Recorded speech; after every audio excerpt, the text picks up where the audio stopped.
Okay, so Frank, great to have you back on the show. As always, let's just jump right into it. Now, I heard you talking with Joy Reid, and you mentioned these Scorpion units, otherwise known as crime suppression units. Now, you said that they aren't out looking for traffic violations. So then what the fuck did they want with Tyree Nichols? And why do some cities think that they need these kinds of killer units anyway? Yeah, I know we're all caught up in the horror of the excessive use of force and all of that, but I think not enough attention is being paid yet to nationwide to these specialized units that are out there and have a long history. When they first came out, I was in the FBI when these came out. There were a lot of out of control neighborhoods and cities and major urban areas. And understandably, it was decided that police departments needed to have some dedicated units and teams that would simply take a no tolerance, zero tolerance approach to certain neighborhoods and send the message.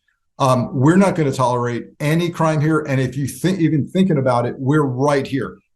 Okay, that morphed into what was called then jump out squads, where there'd be 3-4 officers in a car, and they wouldn't even necessarily do routine service calls. They would just simply be out there to be a presence, accost people on the streets that they thought, quote unquote, didn't look right here in this neighborhood, or looked like they were thinking about committing a crime. And then here comes the stop and frisk policy in New York, which we can debate for hours, but the courts have held as a problem.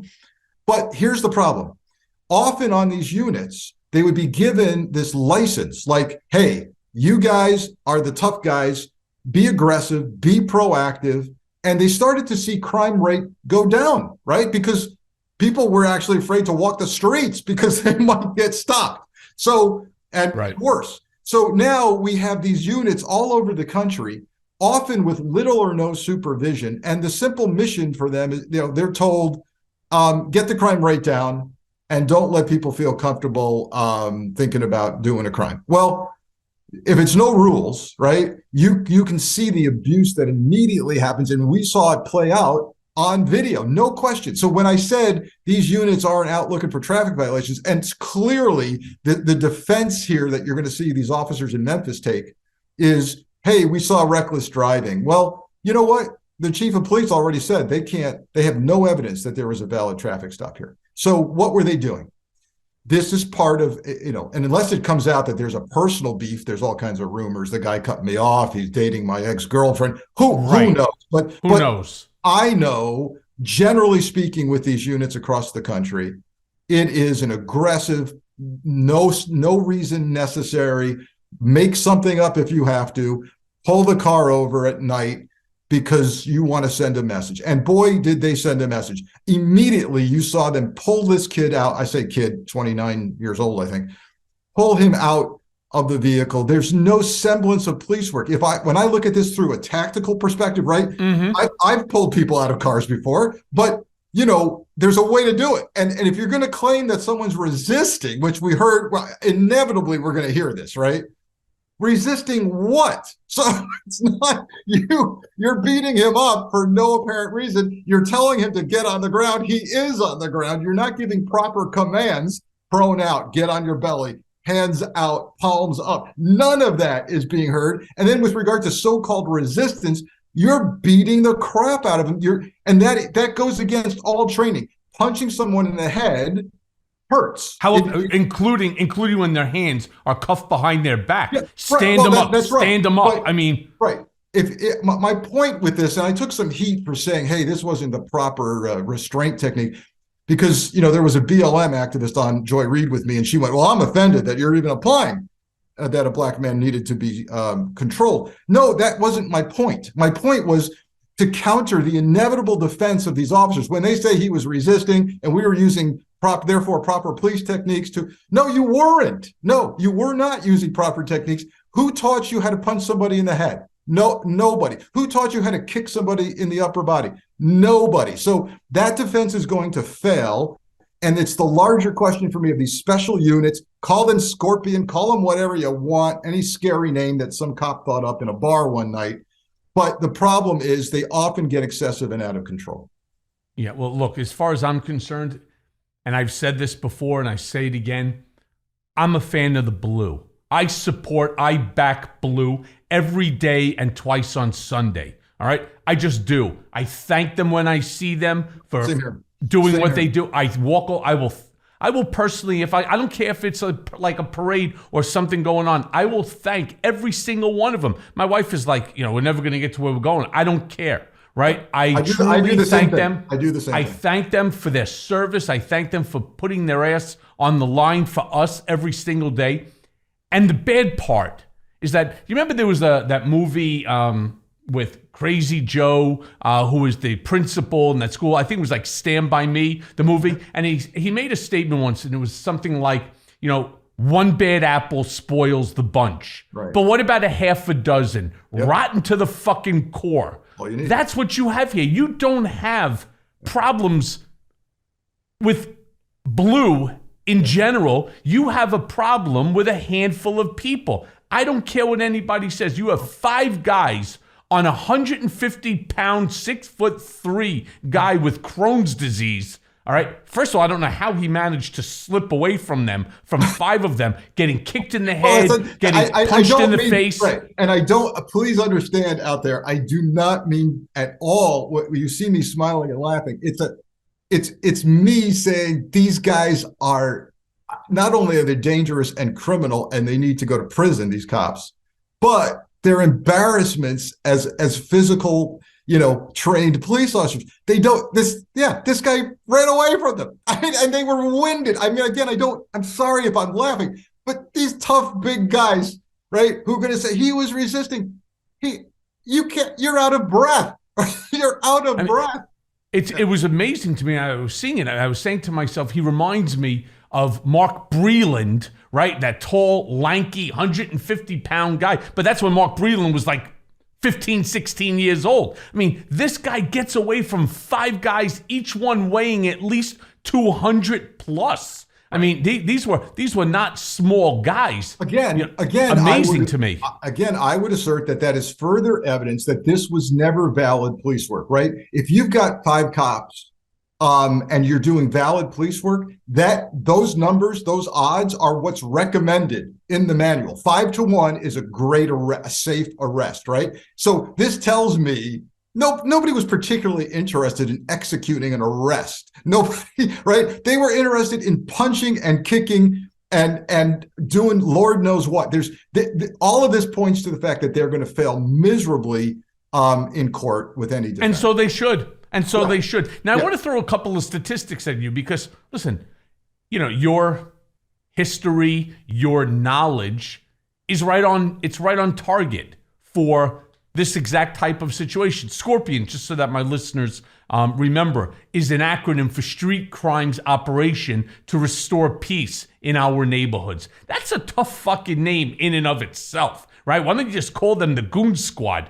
Right. But what makes this thing interesting to me is in 2022, and again, this is assuming that the information that I've managed to get off of the internet, and we know it's not always exact, but I think it's pretty close, that the population of Memphis was 1,163,000, right? 1,163,000.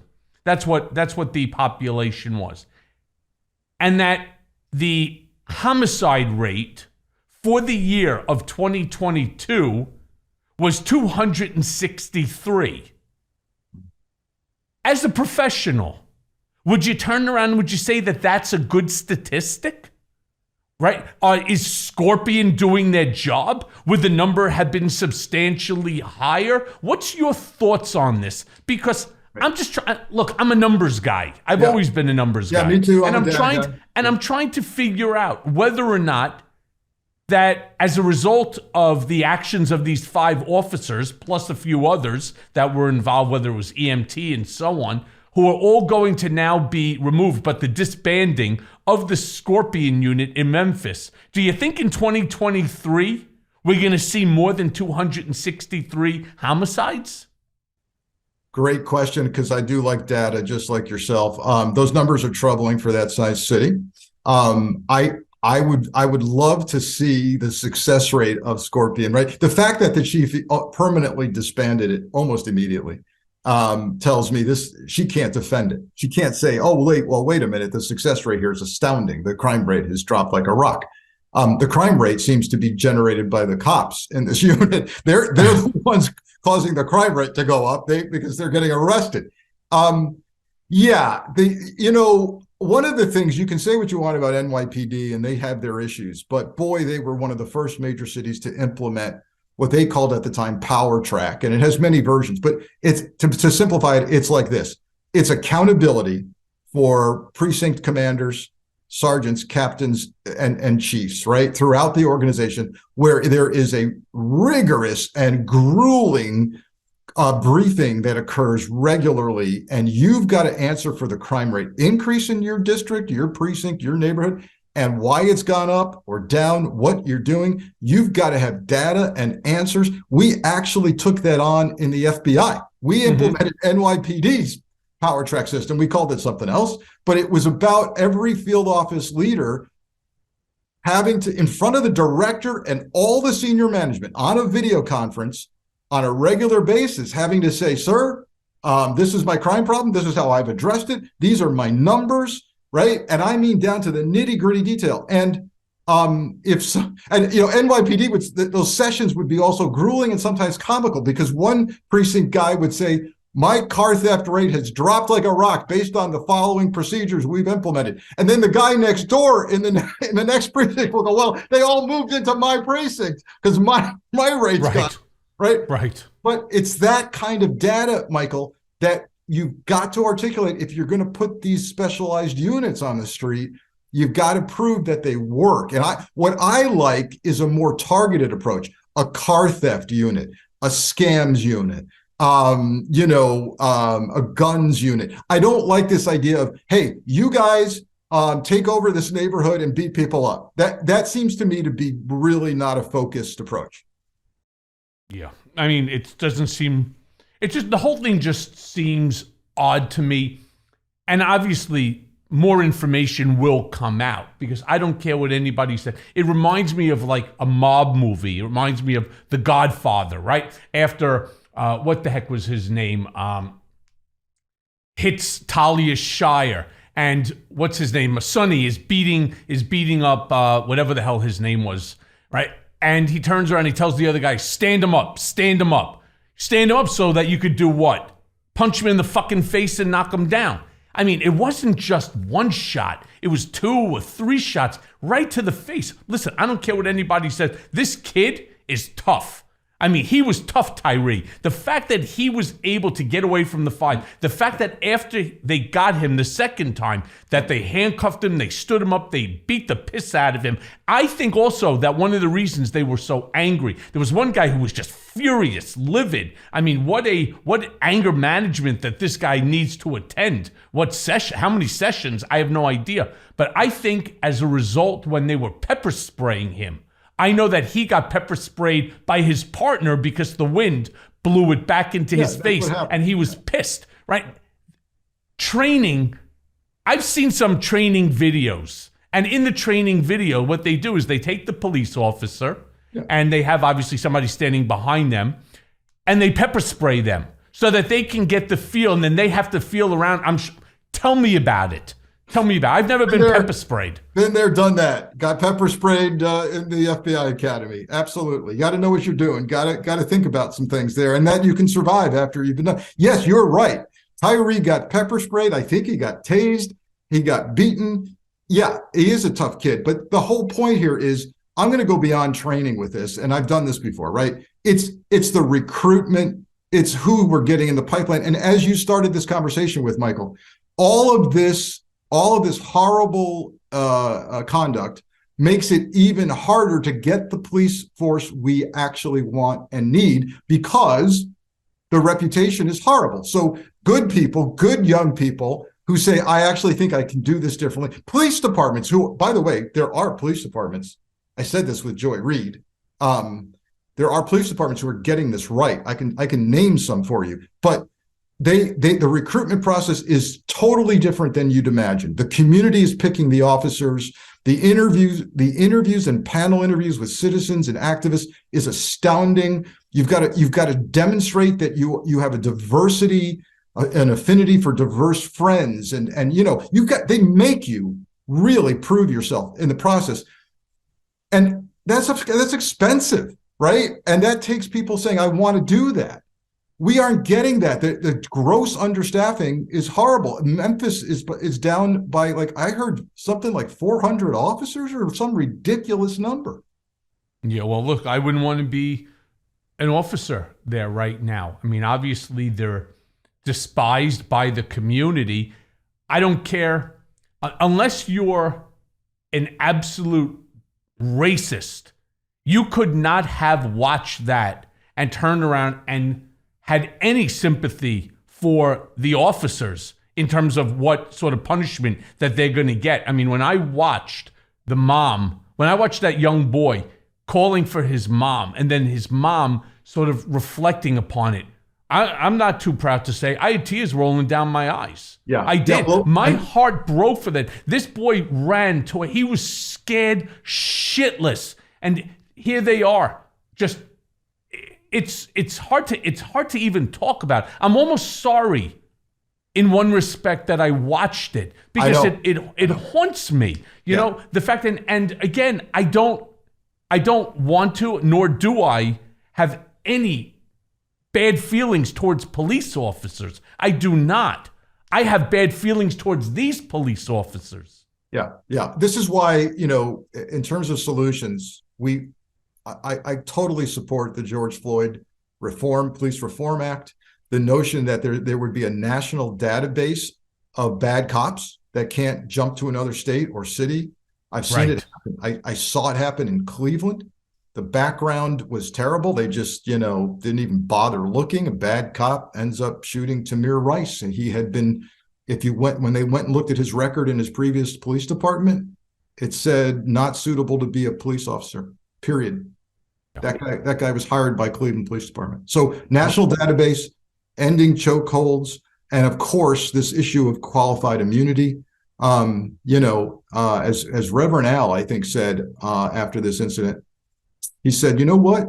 If a police officer's on his way out the door for his shift and his wife says to him, don't forget, honey, we could lose the house, right? Mm-hmm. If you beat the crap out of somebody, we could lose the house. Yeah, that helps. That helps. Yeah, nothing for nothing, but it's not just the police that this qualified immunity needs to go. It's prosecutors. It should be judges. It should be anybody in the system. You go ahead, you violate somebody's rights, as what happened with me. You violate someone's rights, and it is clear that you did exactly that. Bullshit, you should have qualified immunity. Bullshit that you should turn around and be able to say, well, I was acting in the scope of my employment. That's right. Bullshit. That hiding behind the badge, that shouldn't exist, and it shouldn't be anywhere in any field, regardless. Now, since we're talking about databases, as of January, half of the states in this country, if not more now, allow you to carry a gun with no license. Mm-hmm. And I believe that you're an advocate for a national assault weapons ban. By the way, so am I. And as I was telling you before we started the program, I used to have one of the 1,000 licenses, 1,000 here in New York City, that allowed me to carry a concealed firearm. All right? I had it for years because of, obviously, death threats, working for Trump, yada, yada, yada. I had it, no issues, etc. How much do you think that a ban could reduce violent crime and shootings? And how can we change the laws when so many folks seem just fine? They seem just fine with almost like the daily gun violence that we're becoming immune and numb to. Okay, we all know how complicated this question and its possible solution is. Yes, I would like to see a country where we don't have to sell. We don't allow the sale or possession of assault weapons. I want to be clear here. I am not for going in people's houses and taking their existing assault weapons away from them. That I know the far right wants to throw that out. They're going to come and take your guns. No, I'm not for that. Although I am for red flag laws. That's a different thing. But okay, I'm going to be a realist here, though, Michael. People aren't going to like to hear this. I simply don't think we're going to get to a point where that happens. I agree with you. It's not going to happen in my lifetime. So then the question becomes, what do? We have to keep eating away at the things we can agree on. And that has started to happen, bump stocks, things that convert weapons to fully automatic. We should be having a discussion around age restriction, but gosh, most states, they don't want to touch that. And in fact, the Supreme Court has weighed in on at least a federal appellate court has weighed in Texas. In Texas, a federal judge has said, hey, you can't restrict weapon purchase and carry to 21 and over. You got to allow it at 18. And so the cops have announced, DPS in Texas announced, hey, that's it. Teenagers can have guns. We're not enforcing this anymore. So what a mess. Got to keep eating away at that. The other thing is enforcement. So you can tell a lot about what a society really wants to do by the numbers and resources they apply to ensuring that happens, right? Otherwise, it's just lip service. So what am I talking about? The Bureau of Alcohol, Tobacco, and Firearms, the agency in our government responsible for enforcing gun laws, okay? Forget about talking about what we'd like to see done in the future for laws and legislation. Let's talk about enforcing the law right now, that are the laws that are on the books right now. Illegal fully automatic weapons, extended magazines, stolen gun movements. How many people do you think in this United States of America do we have every day enforcing the gun laws of the United States? Special agents at the ATF. How many do you think in this massive nation of ours? How about 3,800 agents? How about that? To cover literally the world. They post people overseas because guns are coming from Mexico, blah, blah, blah, right? 3,800 people in the world designed to enforce American gun laws. That is bullshit, right? That tells you all you need to know about how serious we are as a nation. So the gun shows that happen every weekend at the fairgrounds in your town and city where you can go, no background check, right? This is all freaking ridiculous. And so everything else is lip service. People keep asking, what's it going to take, Frank? We had an elementary school in Connecticut shot up, kids, teachers dead, little kids, Uvalde. What do you mean, what is it going to take? It's not going to happen. We have to simply carve away, chip away at the things we can agree on, things like fully automatic weapons, tracking weapons. Michael, I'll just be real quick here. Mm-hmm. I don't know, a month or two ago, Germany took down a coup attempt, right? In their country. Yeah, they took it down quickly. And people were asking me on the air, gosh, why couldn't we have done that? Well, you know what? One of the things they do in Germany that's different than here, they actually know who has guns. Right. They actually designate terror groups. They actually keep a list of people who are terrorists. Imagine that. And so when they took this coup down, you know what they did? They went in and took these people's guns who were on a terror list. Yeah. So we don't even have that. When these crimes occur, these horrible mass shootings that happen every week now, it seems, people say to me, well, how long will it take ATF to trace the gun they found at the scene? Do you know what? There is no national database for whether Frank has a gun or a Glock with this serial number, right? They have to go in manually, I'm not kidding you, and check paper and try to say, this serial number, we found this, bought in LA 10 years ago. We think at this gun store. There's no database, nothing. Wow. Hard to imagine, right? But then again, there's this assault. Well, now I'm gonna say that I disagree with you on what? So on the fact that I agree with you about nothing is going to change, but I disagree. I personally would like to see an assault weapons ban. I would like to see, if you own one, an AR-15 as an example, what appears to be the weapon of choice for these murderous motherfuckers, right? By far. High capacity ammunition and magazines. Yeah. I would like to see a stop to that too. I don't believe that any civilian in this country has a need for an AR-15. I am not opposed to people having their semi-automatic handguns. I don't care. You want your Glocks, you want your 45 calibers, you want whatever you want. I don't care. You want a 387. I don't care. You have your 30-06. I don't care. That's a pretty powerful gun in and of itself. You don't need an AR-15, which is a gun that was designed for soldiers in war and combat. Yeah, but you and I, no, I don't. You and I agree on everything you just said. But I want them. If I want one day to see like what's going on now with the HR 1808, right? This new Assault Weapons Ban Act of 2022. Yes, I would like to see them go into people's homes and take their AR-15s. And as far as I'm concerned, give them a Visa card or for $500 or whatever it is. Maybe give them $1,000. Well, Who cares? I'm all for voluntary turn-in, of course. Here's my real problem. Number one, having come through the federal government, I'm extra sensitized to the slippery slope of potential abuses of an overly powerful federal law enforcement sector.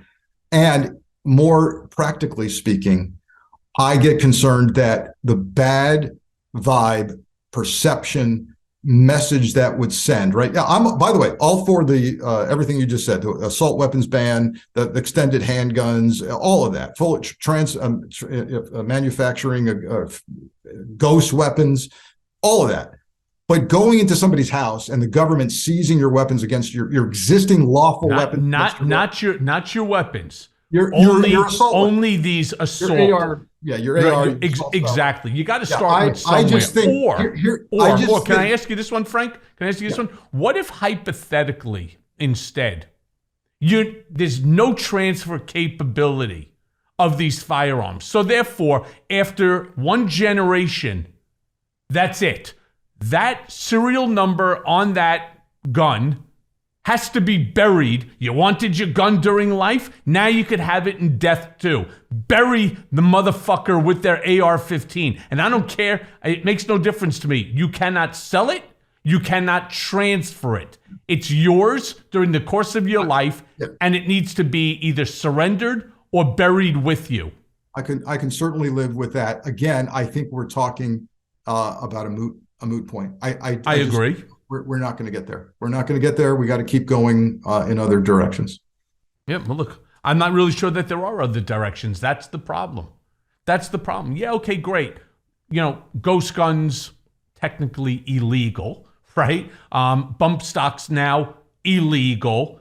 Magazines, above and beyond, was it 6? Right? Depends, yeah. Depends, right. Yeah. But for the semi-automatic handguns, converting a semi-automatic to a fully automatic, illegal. Yeah. But again, how many people do we devote to that in this entire nation? 3,000. 3,000. Right. Yeah. So let me then ask you this. What do you think Americans' relationships with guns is all about anyway? Right? Because we've become a war zone. If you think about it, our kids are being killed in schools. And now there are incidents of little kids. You heard about this, like this first grade or whatever he was, right? Shooting their own teachers. Gun advocates cling to the Second Amendment, but their interpretation of the amendment is just dead ass wrong.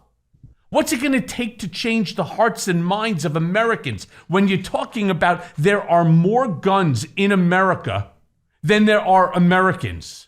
What's it going to take? What's it going to take for us to stop already, to realize this is out of control? We just talked about the what's it going to take question. I get that all the time. And then I point out Sandy Hook, Newtown, Connecticut, Uvalde, Parkland, Stoneman Douglas High School. It hasn't changed anything. And the history of this has been the subject of books and documentaries. This goes all the way back to the founding of our nation. We are a nation that came in and took over territory and native peoples, and we are a nation of weaponry. We glorify the gun and the Wild West and cowboys, who, by the way, if you actually study cowboys, the culture of cowboys. They were thug. They were the thugs back then. They actually, cowboys is because they stole cows. They stole cows, right? We have this mythic belief in the cowboy, but they were thugs, and so it's embedded in us into our video games that our kids play and rack up how many murders they've done. It's in our entertainment, right? I don't think you can separate it from our culture. One time I had a business trip to England, and I'm in my hotel room, and the week I was there in London, they were just riveted, everybody to the news, because they had a spate of knifings, right? And it was the lead story in the news. And the knifings are out of control here in London. What are we going to do? And I sat there, right, as an FBI agent, and I went, my God, I wish we had a knife problem. I mean, really? So I start researching the crimes that had occurred in that week or two in London, and it's like, oh, okay, 4 people got hurt. It's like, can we please have a knife problem versus an assault weapon problem where 20 kids get killed in one event? So it's our culture, and I don't believe we're ever going to truly separate from that culture. We're going the opposite direction, Mike. Michael, as we speak, members of Congress, certain Republican members of Congress, are wearing on their lapels an assault weapon pin, including George Santos, if that is his real name, is wearing the assault weapon pin. And when queried by the press, hey, what are these pins all about? It's in support of gun legislation. What gun legislation? Nobody can answer that question. What are you doing? Some of them have put that pin where they used to have the American flag lapel. So you want to talk about culture? We've literally removed the American flag lapel and put an assault weapon pin on top. Sick. It's sick. Going back to some statistics here. I mean, this is what I was saying, when there are more guns in America than there are Americans. U.S. gun owners possess, ready for this? As of the last census, and that's going back to 2018. That's the last time that they actually put this together. 393.3 million weapons. All right? 393.3 million weapons in 2018. You could only imagine 4 years on top of that, how many more exist. So, and we have a population of 330 million people, approximately, in this country. Right? Who do you think is the second most civilian-owned firearm country in the world? It's India. By the way, India, in comparison to the United States, has 1.4 billion people, and they have 71.1 million firearms. I mean, think about that in terms of a number. They're literally 4 times the size of us, but yet we have 4 times. That's like a 16-time differential when you take the numerator and the denominator and you multiply them against each other. That's insane. It's insane that there's like... But you know what else is insane, Michael? Yeah, and talking about, hey, are we ever going to get out of this cultural thing and our love for assault weapons? We have companies, manufacturers of assault weapons, that are marketing junior ARs, right? Yeah, I saw that. Junior ARs. They've got kids in the commercials. We've got people proudly posting videos of them training elementary school children on weaponry. This is going to be passed on to generations, and I don't know what the answer is. Well, the answer is, if we don't get a hold of it, we're going to have a lot more deaths, and we're just going to become numb to it. It basically is, well, when is it going to come to my town? It's like a movie, right? Coming to a theater, near you. When is this shit coming to, my neighborhood? And if you don't want it to happen, contact your member of Congress. Contact your senator. Say, I don't want this. I mean, if you think about it, there's 9 states that have bans? New York, I think Connecticut, DC. I mean, when I had my full carry here in New York friend of mine turned around and said, hey, there might be a federal law that's going to require anyone from any state to be able to carry in any other state, as opposed to you have to put it in a box and you have to seal it up and you have to make sure it's locked and all, and the bullets can't be with the gun, all that nonsense. And they said Florida is going to be leading that charge. So for like $175, I sent in an application for a full concealed carry, in Florida. I'm not a Florida resident. I'm a New York resident. And they don't care because I'm a U.S. citizen and they say it'll be a federal law. They sent me a concealed weapon license. All I had to do is pay the fee, send them a picture, give them my information, and boom, about 3 weeks later. It took me over a year dealing with FBI agents who had to write a threat assessment for me as I was doing the application here in New York. First, you start out with a target, and then you move it up to the concealed. In Florida, it took me 3 weeks to get a concealed weapons license. So Florida. That's troubling. But I will say this. Absolutely, we need a national solution to this. So, the first thing that happens when some horrible mass shooting occurs, California certainly has had them very recently. The people on the far right get on Fox News and they go, you see, California has some of the strictest gun laws in the country. You see, it doesn't work. I've heard that. Right? Well, of course it doesn't work. Why? Because the states around California don't have those laws. So the answer is to have a national solution to this that makes sense, not one state or another. That doesn't make any sense at all. Yeah. I want to move on to more of the FBI stuff because that's really why I have you on this show, right? So the House is already looking to take up investigations against the FBI and various other intelligence agencies, including, Home Security. Yep. How do we keep some semblance of law and order when you have Republicans who are systematically trying to dismantle public trust in these organizations? I mean, we've now seen, for example, Jim Jordan has created this subcommittee on the weaponization of the Justice Department. What do we need to do in order to ensure people that this public trust? And again, I'm the worst person to be asking this question because I know what it's like to be to have the Justice Department weaponized against you. In fact, one of the things that we did, my buddy Jeff and I, he's the lawyer, Jeff Levine, we went ahead and we sent a letter to not just Jim Jordan, but everybody on that committee, Stefanik, Goldman, every one of them. We have sent them a request. If you're going to look for this committee, which is supposed to be bipartisan, if you really are bipartisan, you want to look into the weaponization of the Department of Justice, you don't need to necessarily start with Joe Biden, Hunter Biden, or,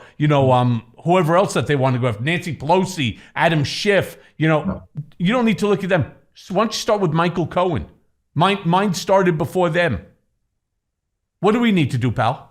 Right. So I'll just start by saying the worst weaponization of government I've ever seen was during the Trump administration. So when we have this so-called subcommittee on weaponization of government, and they choose not to investigate things like Bill Barr appointing John Durham to get to the so-called bottom of the Russia investigation, when the inspector general at DOJ said it was properly predicated, right? That's weaponization.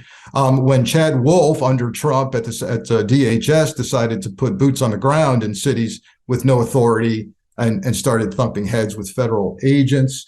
When the military is used in Lafayette Park to get Trump to cross the street and go to a church and hold the Bible upside down, and people are gassed for peacefully protesting. That's weaponization of government, and we're not going to hear anything about that. We are in for a rough ride, Michael. We are going to see Jim Jordan's subcommittee every day. It's going to be on TV, certainly every night, certainly on Fox News. He's already started making the rounds on the Sunday news shows, and some of the journalists are holding him accountable. That's one thing we need to do, is the facts have to rule the day. So he was on Meet the Press last Sunday, Jim Jordan, and he said, yeah, we're going to get to the bottom. So this so-called, the Twitter files and Chuck Todd, God bless him, came back at him and said, the Twitter files, you mean where the FBI helped pay Twitter to comply with subpoenas because they didn't have enough staff? You mean that? Oh, well, no, I mean, they were paying to, the FBI was paying Twitter to suppress information. And then he said, well, and the FBI was telling them to take down the Hunter Biden stuff. And again, Chuck Todd goes, really? You have evidence that or did they go warn all the platforms that the Russians were turning this Hunter story into propaganda? So we're going to get a lot of falsehood and propaganda with this subcommittee, and make no mistake, Michael, it is a strategy to erode credibility in our institutions. I am 100% for transparency, accountability. If they actually come up with something valid, I will be the first one on television going, my God, they found some horrible abuse at the FBI or whatever, and we need accountability. I'll be the first one to do that. I'm not optimistic that this is anything other than an attempt to erode credibility in the institutions. Why? In part, why the FBI is such a focus? Because the FBI is after them. The FBI is investigating them. Well, you're spoken like a former, FBI guy, right? Yeah. Just so you know, I in the letter that Jeff Levine and I sent off to Jim Jordan, to the rest of the members of the committee, I said the same thing that you just said. If in fact Joe Biden did something wrong, 100% I want to see him held accountable. Yeah. If in fact Donald Trump, it's shown, was involved in the weaponization, for example, against me with an unconstitutional remand back to prison, Bill Barr, any of the prosecutors. I want to see the FBI, right, that they, for some unknown reason, refused to acknowledge that I've never been to Prague when they knew emphatically that I hadn't. I want the same accountability to be held against Republicans as I want for Democrats. If you did something, I want to rid all of DC for those people who aren't there to represent the interests of Americans, their constituents. Instead, they're out there representing themselves, abusing power, and destroying the trust that Americans have in our FBI, in our law enforcement, in our Department of Justice. Because if we don't have faith in these institutions, we're not going to have a democracy. It's just, it will ultimately become an autocracy. And this is exactly how autocracies get formed. They're coming after the institutions. You'll see the same thing, by the way, with the coronavirus subcommittee. Exactly. They're going to absolutely target Dr. Fauci. They're going to cause people to even further distrust science and medicine. And again, I say, get it all out.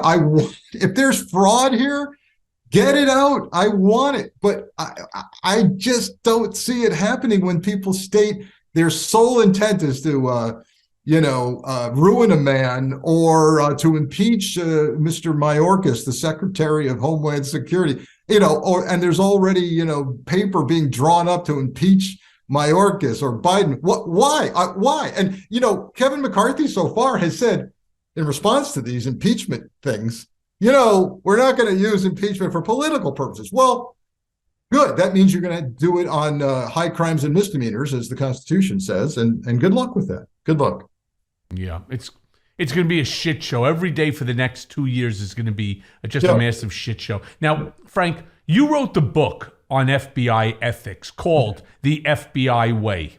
Now, let's talk about, for a second, Charlie McGonigal, right? The famed FBI spy hunter, because I believe that he was an acquaintance of yours. He was. But I think that his story got washed away with the news cycle. So do me a favor, tell us what you know about him and about his recent bust. And Also about the far reach of the Albanians, the Russians, and the bad actors that he was alleged to have been working for.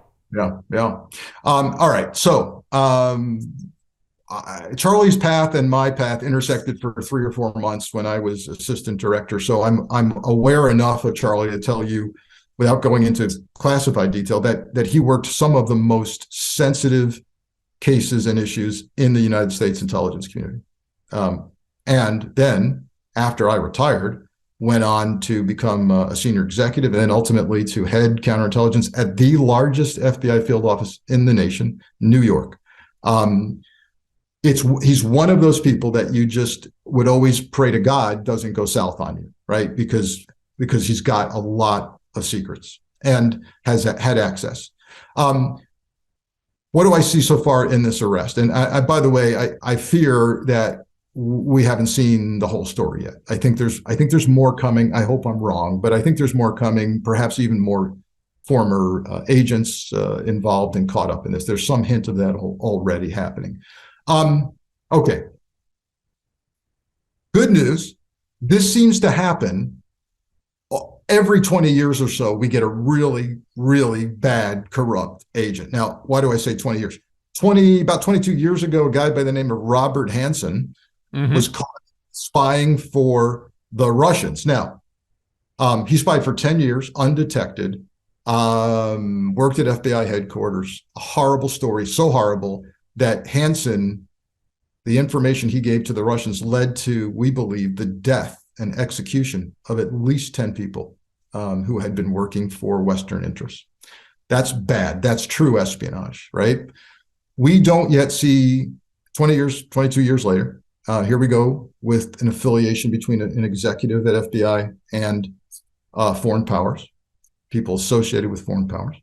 We don't yet see espionage charges. Really important, really important. And it sounds like I'm trying to find a bright spot in this. Yes, I am, because I'm hoping to God that Charlie did not commit espionage.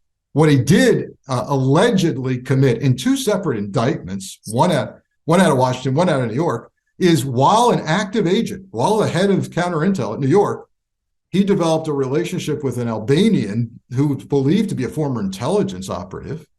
So there you go. And was traveling to Albania and other places and taking money, lots of it, while active duty, it appears. And even while active duty, starting to develop a relationship with an operative who was linked to Oleg Deripaska, who, of course, has been infamously linked to Paul Manafort, chairman of the Trump campaign. And as soon as he leaves the Bureau, Charlie starts working really for Deripaska, meets him directly. There's money laundering. There's payments in envelopes. There's bags of cash alleged in Charlie's apartment by the mistress he was shacked up with in an apartment in Brooklyn. This thing gets worse and worse. And so we don't know where it's going, but a couple of takeaways. One, the power and reach of the Russian government and its intelligence services is manifested here. We do have adversaries for people who get on TV and say we should all be friends. Putin's not that bad a guy. We should stop supporting Ukraine against Russia. I say Russia gets up every day trying to hurt us, and if they can recruit a senior FBI agent, God darn it, they'll do it. I don't know what motivated Charlie. We'll find out. I'm wondering if there was colossal financial debt. I have no idea at this point what motivated him. He was high ranking. He could have named his job in the FBI after New York, could have been an assistant director, could have gone to big time corporate security, but somehow he did this. I don't know why. Hey, Frank, yeah. Is it possible that McGonigal helped to cover up facts in the Russia investigation? This is okay. So I always leave open the possibility here. Absolutely. But I'm glad you asked me this, because there is a false narrative out there. Yes.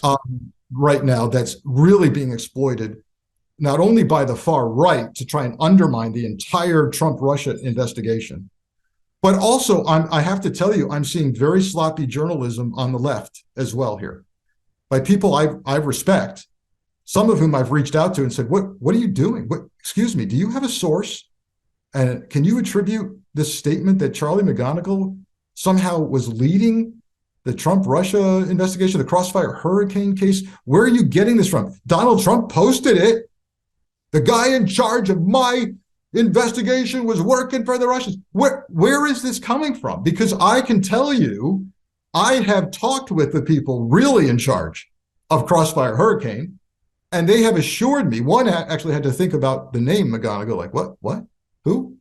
That he had no supervisory role over Crossfire Hurricane. Here's what we do know.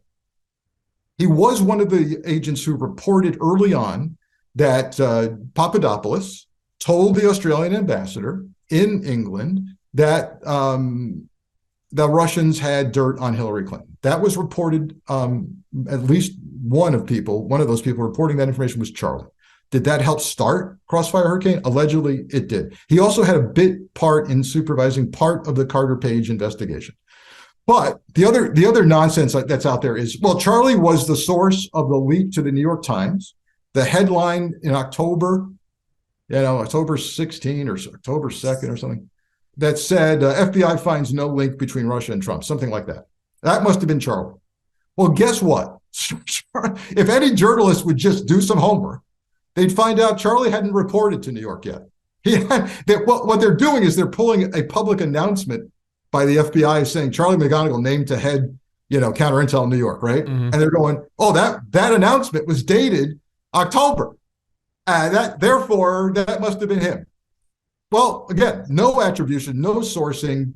Probably it didn't even arrive in New York. You have 90 days to report to a transfer, by the way. So nobody doing their homework here. It's bad enough. It was probably Christopher Steele. You're right. It's bad reporting. It's bad information, as you once told me, right? It's misinformation, disinformation, and then that third word that you told me about, malinformation, right? Going back a while back. And unfortunately, that's what's happening. Yeah, everybody wants to be the first person to scoop the next. And so it becomes sloppy reporting. And unfortunately, it leaves the rest of us, in real harm's way. I want to say this because I can already hear people listening to this and they'll say, oh, Charlie, Frank's trying to whitewash the Charlie McGonigal case. Oh, hell no. If Charlie McGonigal did what's alleged in the indictments, he should go to prison for a long time, right? If he's guilty, he's guilty. He may be a very corrupt FBI agent. Let's let that play out. It's bad enough, but let's not get it worse by throwing in falsehoods. In fact, again, never let the facts get in the way of a good conspiracy. If you actually tear into the details on this, and the New York Times just put out a great piece, in-depth piece on Charlie. Guess what? One of the consultants that he was working for was actually someone asking him and paying him to work against a rival that was supporting Trump and aligned with Trump. So for those who go, oh, Charlie must be a big Trumpster. Well, guess what? He was working against a guy outside the country who was a supporter of Trump. So none of this is making a lot of sense to me, except that Charlie appears to have wanted a ton of money. Yeah, and looks like he got a ton of money. So let me then ask you this, because since we're talking about Trump, what's the intelligence on Trump? I mean, there must be a ton of it out there. Bill Barr and John Durham, they show up in Italy, they find credible evidence of Trump's wrongdoing there. Barr then spends his time as the Attorney General putting out Trump's fires, something I know very, very well. And then Durham screwed his career to do his bidding. So what do we know so far? We know that Trump has destroyed many people's lives. Hello, right? Bill Barr, Durham, and so many others, Eastman. He's also destroyed the GOP. So why don't they just bring him down? Why don't they release the information? Fucking just be transparent already. Just show what's there. And if by chance, if by some miracle of God, that there is no documentation or proof within which to show the various shit that Trump was involved in, then I think that he's owed a massive apology. Now, that's never going to happen because they have, I believe, they have the intelligence, the information. But why not just show it already? Let's put an end to the speculation, the innuendo. Enough. Okay. I'm with you. I'm getting as patient as I've been with the justice process, and it needs to play out. And, finally, we've got a special counsel, very assertive and right guy, it seems, for the job. It's taking too goddamn long. And even then, and by the way, I do believe Trump's going to get indicted, probably multiple things in multiple places. Not the least of which will likely be obstruction of the documents case at Mar-a-Lago, if not the charge of mishandling and all of that. There's a slam dunk obstruction case at Mar-a-Lago. But more importantly, I think we're going to see indictments with regard to the attempts to overturn the election, which will be very significant. But I think if I hear you right, I think you're even getting to a larger issue, which is the intelligence historically on Trump. Yes. And there have been a couple of really good books written even on this topic from an intelligence perspective, meaning the ability to trace backwards in time the likely first time that the Russian services got Trump on their radar screen. I mean, the early visits to Moscow, St. Petersburg, the identification even of his wife by his wife's father, so Trump's father-in-law, when he was married to Ivana, right?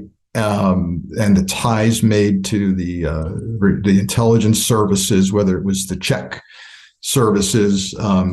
There's evidence that guy, father-in-law, was a source for the services. The services were linked to the Russian services.